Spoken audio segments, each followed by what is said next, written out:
আসসালামু আলাইকুম প্রিয় এইচএসসির শিক্ষার্থীরা, তোমাদের সকলকে স্বাগত জানাচ্ছি আমাদের কমপ্লিটিং সেন্টেন্সের ফুল কোর্সের ধারাবাহিক সিরিজে। আজকে তোমাদের তৃতীয় ক্লাস। তোমরা যারা গত ক্লাসগুলো করোনি অবশ্যই আমাদের পার্ট 1 এবং 2 করে তারপর তৃতীয় নম্বর ক্লাসটি করবে, তাতে তোমাদের বুঝতে অনেক বেশি সুবিধা হবে।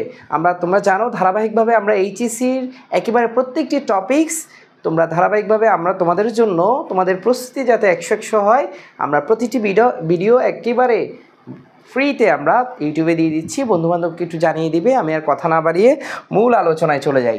দেখো, আজকে আমরা মূলত যেই বিষয়টা নিয়ে আলোচনা করব, দেখতে পাচ্ছ তোমরা সিন্স। তোমরা দেখতে পাচ্ছ ভাইয়া সিন্স এই শব্দটা আরেকটা দেখতে পাচ্ছি আমরা এস। ভাইয়া এই দুটি শব্দের অর্থই এই জায়গায় আমরা দেখতে পাচ্ছি যেহেতু বা কারণ অর্থে ব্যবহার করা হয়। তাহলে আজকে থেকে মনে রাখবা, সিন্স বা এস বাক্যে যদি তুমি দেখতে পাও, তখন সেন্টেন্সটাকে কমপ্লিট করার জন্য তোমাকে এই শব্দগুলোর অর্থ জানতে হবে। সিন্স বা এস বাক্যে সবসময় কারণ অর্থে বা যেহেতু অর্থে ব্যবহৃত হয়। কিন্তু ভাইয়া মাথায় রাখবে, এই সিন্স শব্দটা সবসময় যে যেহেতু বা কারণ অর্থে ব্যবহার হয় তা নয়, মাঝে মাঝে এটা হতে থেকে এ অর্থেও ব্যবহার হতে পারে। আমি একটু সহজে সংক্ষেপে তোমাকে বলে রাখি। সময়, ভাইয়া সময় একটা টেকনিক বলে রাখছি। সময় টাইম দেখলে তুমি বুঝে যাবা, তাহলে সিন্সটা এই রুলসে পড়েনি। তার মানে সিন্স বাক্যে দুইভাবে ব্যবহার হতে পারে, একটা যেহেতু অর্থে মানে কারণ অর্থে, আরেকটা হলো সময় বিবেচনা করে আরেকভাবে সিন্স ব্যবহার হতে পারে। তার মানে তুমি এসের ক্ষেত্রে তোমার কোনো চিন্তা নাই, সবসময় যেহেতু অর্থে ব্যবহার হবে। এস দেখলে একেবারে টেনশন মুক্ত থাকবে, যেহেতু বা কারণ অর্থে ব্যবহার করবা। কিন্তু সিন্স থাকলে দুইভাবে ব্যবহার হতে পারে, সেই দিকটা একটু মাথায় রাখতে হবে। আমরা প্রথমে একভাবে দেখে ফেলি। সিন্স আর এস যদি যেহেতু বা কারণ অর্থে ব্যবহার হয়, তখন কি হয়? তখন উভয় পাশে একই টেন্স হয়। কোনো রুলস নাই, কোনো কিছু নাই, স্ট্রাকচার নাই। তুমি শুধু দুটো ক্লজ হবে, এই দুটো ক্লজই যাতে দুইটাই বর্তমানে থাকে কিংবা দুইটাই অতীতে থাকে, এই বিষয়টা তোমাকে লক্ষ্য রাখতে হবে এবং সেন্টেন্সটা যাতে সামঞ্জস্যপূর্ণ হয়। আমরা যদি দেখি এই জায়গাটায় সিন্স দ্য ওয়াটার ওয়াজ, ভাইয়া ওয়াজ দেখে বুঝে গেছি এটা কিন্তু পাস্টে আছে, অতীতের কোনো কথা বলছে। অর্থাৎ বলা হচ্ছে যেহেতু, সেন্স মানে যেহেতু, the water was very salty, অর্থাৎ এই পানিগুলো অনেক বেশি কি লবণাক্ত ছিল, আছে না, ছিল অতীত। They could not drink it. দেখো, এই বাক্যটার জন্য তোমার কোনো স্ট্রাকচারের প্রয়োজন হয় নাই। আমরা যাতে শুধুমাত্র কি করেছি, বাক্যের সাথে সামঞ্জস্য রেখে নিজের মতো করে একটি অংশ লিখেছি, একটি ক্লজ লিখেছি। অবশ্যই ক্লজ দিতে হবে, অর্থাৎ একটা সাবজেক্ট এবং একটা ফাইনাইট ভার্ব তোমাকে অবশ্যই রাখতে হবে। আমরা দেখো এখানে মডাল অক্সিলারি হিসেবে কুড ব্যবহার করেছি, ক্যান ব্যবহার না করে, কারণ এই জায়গায় ওয়াজ আছে। দেখো সেইমভাবে এস যেহেতু অর্থে ব্যবহৃত হয়েছে। She did not feel well, যেহেতু সে ভালো অনুভব করতেছিল না, মানে করেনি, যেহেতু ডিড আছে অতীতের কাহিনী। শি ডিসাইডেড, দেখো এখানে কিন্তু আমরা মডাল অক্সিলারি ব্যবহার করে করিনি, তবে তাও অতীতেই আছে। ডিসাইডেড, সে সিদ্ধান্ত নিয়েছিল টু স্টে হোম, সে বাসায় থাকবে, যেহেতু সে ভালো অনুভব করেনি সেই সময়টায়। ঠিক আছে, তার মানে এখানে কোনো স্ট্রাকচার নাই, শুধু এইটুকু মাথায় রাখবে, এই পাশে অতীত, এই পাশে অতীত, এই পাশে বর্তমান, এই পাশে বর্তমান।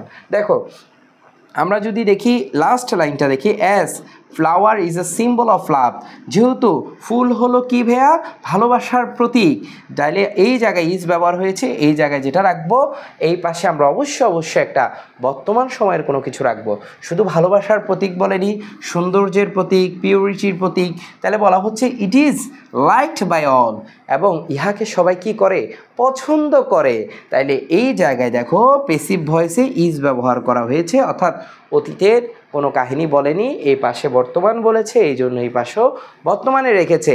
তার মানে আমরা বুঝতে পেরেছি এটার কোনো নির্দিষ্ট স্ট্রাকচার নাই, জাস্ট এই পাশে যা, এই পাশেও তা, টেন্সে। এবার আসো, এই সিন্সটা আমি বলেছি দুইভাবে ব্যবহার হতে পারে। এই জায়গায় আমরা দেখেছি যেহেতু বা কারণ অর্থে। ভাইয়া এই বোর্ড কোয়েশ্চেন এগুলো সিন্স বা এস থেকে এসেছে। আমরা পরবর্তীতে বোর্ড প্রশ্নগুলো করিয়েছি, আপলোডও করেছি। এগুলো একেবারে প্রত্যেকটা বোর্ড প্রশ্ন আমাদের দেওয়া আছে। এই ভিডিও ডেসক্রিপশনে তুমি একটা বোর্ড কোয়েশ্চেনের প্লেলিস্ট পাবে, ওখান থেকে দেখে নিতে পারো।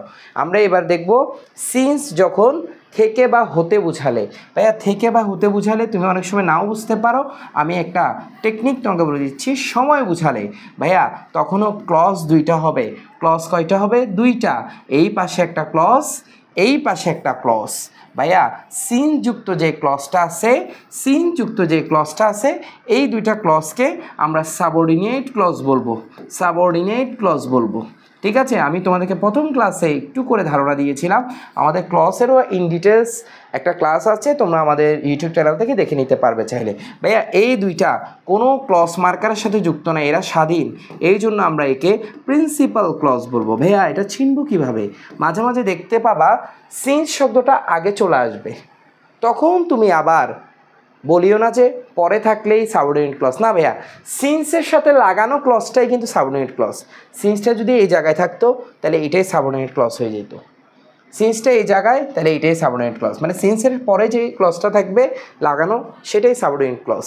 ঠিক আছে, এই জায়গায় তোমরা একটা জিনিস লক্ষ্য করো, স্বাধীন ক্লজ যদি প্রেজেন্ট ইনডিফিনিট বা প্রেজেন্ট পারফেক্ট হয়, স্বাধীন ক্লজ যদি প্রেজেন্ট ইনডিফিনিট বা প্রেজেন্ট পারফেক্ট হয়, সিনযুক্ত ক্লজটা হবে পাস্ট ইনডিফিনিট। আমি আবারও বলছি, স্বাধীন ক্লজটা যদি প্রেজেন্ট ইনডিফিনিট বা পাস্ট ইনডিফিনিট হয়, সিনযুক্ত ক্লজটা হবে পাস্ট ইনডিফিনিট টেন্স। আর স্বাধীন ক্লজটা যদি পাস্ট ইনডিফিনিট টেন্স হয়, তাহলে সিনযুক্ত ক্লজটা হবে পাস্ট পারফেক্ট। কি হবে ভাইয়া? Past perfect. ভাইয়া আমরা একটু মনে মনে আমাদের সাথে রিপিট করো তোমরা। ভাইয়া এখানে দুইটি ক্লজ থাকে, একটি স্বাধীন মানে প্রিন্সিপাল ক্লজ, আর একটা সিন্সের সাথে এর পরে যুক্ত থাকে যে ক্লজটা, এটা আমরা বলি সাবঅর্ডিনেট ক্লজ।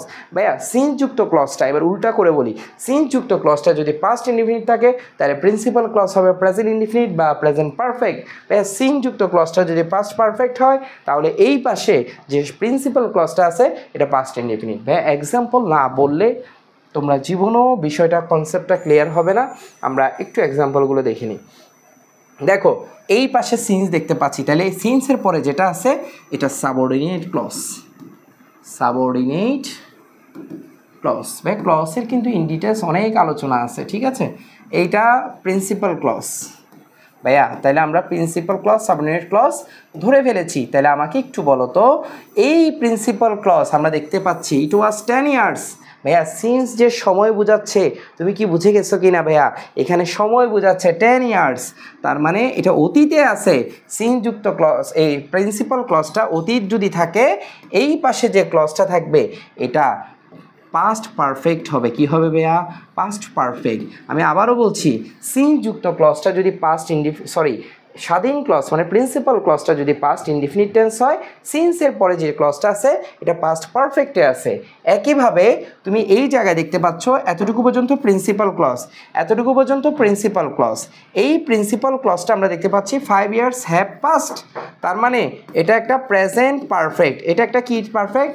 Present perfect. তাহলে এটা যদি প্রেজেন্ট পারফেক্ট হয়, তার মানে আমরা এই পাশে ধরে নিব এটা পাস্ট কি হবে ভাইয়া? পাস্ট ইনডিফিনিট হবে। অর্থাৎ এই পাশে প্রিন্সিপাল ক্লজ প্রেজেন্ট ইনডিফিনিট বা প্রেজেন্ট পারফেক্ট হলে সিনযুক্ত ক্লজটা পাস্ট ইনডিফিনিট হবে। দেখো আমরা আরেকবার যদি দেখি, ইট ওয়াজ 10 ইয়ার্স, তাহলে এটা প্রেজেন্ট ইনডিফিনিট, এটা কিন্তু past perfect. Had seen, had seen, since যেহেতু I had seen you last, বলা হচ্ছে 10 বছর হয়েছিল দেখো যখন আমি তোমাকে কি দেখেছিলাম শেষবারের মতো, পাস্ট পারফেক্ট। কিন্তু এখানে আছে প্রেজেন্ট পারফেক্ট। এখানে যদি প্রেজেন্ট পারফেক্ট থাকে, এখানে যদি প্রেজেন্ট পারফেক্ট থাকে, সেক্ষেত্রে ভাইয়া এই পাশে আমরা কি দিব? এই পাশে আমরা দিব, এই পাশে দিব আমরা past indefinite, we first met. এটা কিন্তু V2-তে আছে। ঠিক আছে, একইভাবে 5 ইয়ার্স হ্যাভ পাস্ট, এটা কিন্তু প্রেজেন্ট পারফেক্টে আছে। আমরা এই পাশে দিয়েছি পাস্ট ইনডিফিনিট। কি দিয়েছি? Past indefinite. আবার তোমরা এই জায়গাটা যদি দেখো, এটা পাস্ট ইনডিফিনিটে আছে, ইট ওয়াজ লং, তাহলে পাস্ট ইনডিফিনিট থাকলে এই পাশে আমরা দিব পাস্ট পারফেক্ট। এক কথায় আমরা যদি স্বাধীন ক্লজটা প্রেজেন্ট ইনডিফিনিট বা প্রেজেন্ট পারফেক্ট দেখতে পাই, এই পাশে আমরা দিব পাস্ট ইনডিফিনিট, আর এই পাশে পাস্ট ইনডিফিনিট দেখতে পাইলে ওই পাশে পাস্ট পারফেক্ট। আজকে এতটুকুই, আগামীকাল দেখা হচ্ছে আবারও আরেকটি পার্ট নিয়ে, পার্ট 4 দেখার আমন্ত্রণ জানিয়ে আজকে এ পর্যন্ত। ভালো থাকো, সুস্থ থাকো, আসসালামু আলাইকুম।